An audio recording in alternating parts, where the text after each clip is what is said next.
Hey there, and welcome. Today, we're going to look at how to make your English sound so much more natural. And get this, we're going to do it with just 3 tiny but super powerful words. Ready? Let's get into it. So, have you ever said something in English and it just felt a little weird? Like the timing was off or you were missing some kind of secret ingredient. Well, that secret ingredient might just be one of the 3 little words we're talking about today. Seriously, they're total game changers for sounding fluent. Okay, first up, we have the word just. Think of just as your go-to word for anything that happened literally moments ago. Like a friend sends you a text and you've just read it. It's as simple as that. Now, here's the rule, and it's super easy to remember. These words love to hang out with the present perfect tense. That's when you use have or has with your main verb. And for just, its special job is to talk about something that happened a split second ago. And it has a very specific home in your sentence. It snuggles right in between have or has and the main action verb. Check out this example. It shows it perfectly. If someone asks, is Sally here, saying she has gone out is totally correct. But saying she's just gone out tells you she left maybe a minute ago. You might even be able to catch her. See the difference? That one little word adds that crucial detail of when. All right, it's your turn to try it out. Take a look at these words all jumbled up on your screen. Try to build a sentence in your head using that rule we just learned. Go on, give it a shot. And there you have it. They have just started to have dinner. See how just is tucked right in between have and started? If you got that one right, fantastic job. Okay, let's move on to our next word. Okay, our second word is already. Now, if just is for things that happened a moment ago, already is for things that happened sooner than we expected. It's the word you reach for when you're kind of surprised by how fast something happened.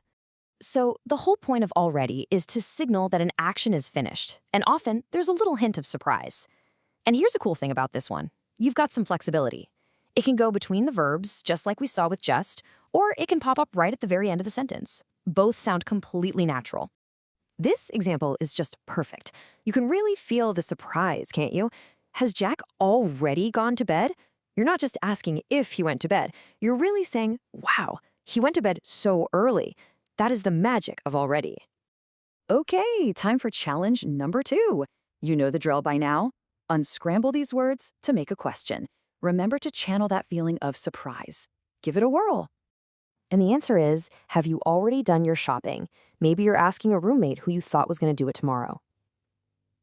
Awesome work. We're 2 for 2. One more to go. And our final word today is yet. Now, this one's a little different. We use yet when we're waiting for something to happen, or when we're asking if something we expect to happen has happened. It's all about expectation. So here are the 2 big rules for yet. First, you're almost always going to find it in questions or negative sentences. Sentences that have the word not in them. And second, its favorite spot is right at the very end of the sentence. This example makes it crystal clear. I haven't worn my new coat yet. I fully expect to wear it, but the time just isn't right. The action is still pending. It hasn't happened yet. Okay, this right here is so important.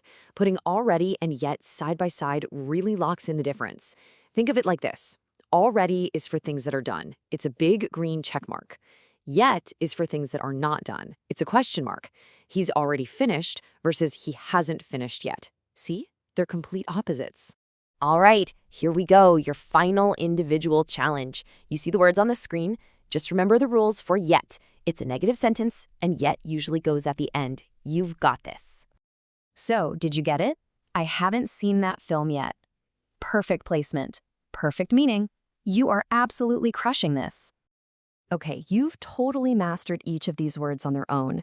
So how about a little pop quiz to bring it all together? Let's see what you've learned. Here we go, the big one. This sentence uses one of our 3 key words. Your job is to put these words in the right order to make a question. Go for it. And the answer is, has Bob applied for several jobs already? We use already here because there's that sense of surprise, right? Like, wow, he's been busy. Great job. So let's quickly recap the whole thing. Just is for the immediate past, something that happened moments ago. Already is for completed actions, especially ones that happen sooner than you thought, and yet is for expected things that haven't happened, and you'll find it in questions and negatives. Mastering these 3 simple rules is your ticket to sounding way more natural. And that's a wrap for this explainer. You've just picked up a massive tip for leveling up your English. So here's a final question for you. What other tiny words out there do you think pack a really big punch in English? It's something to think about. Thanks so much for joining me.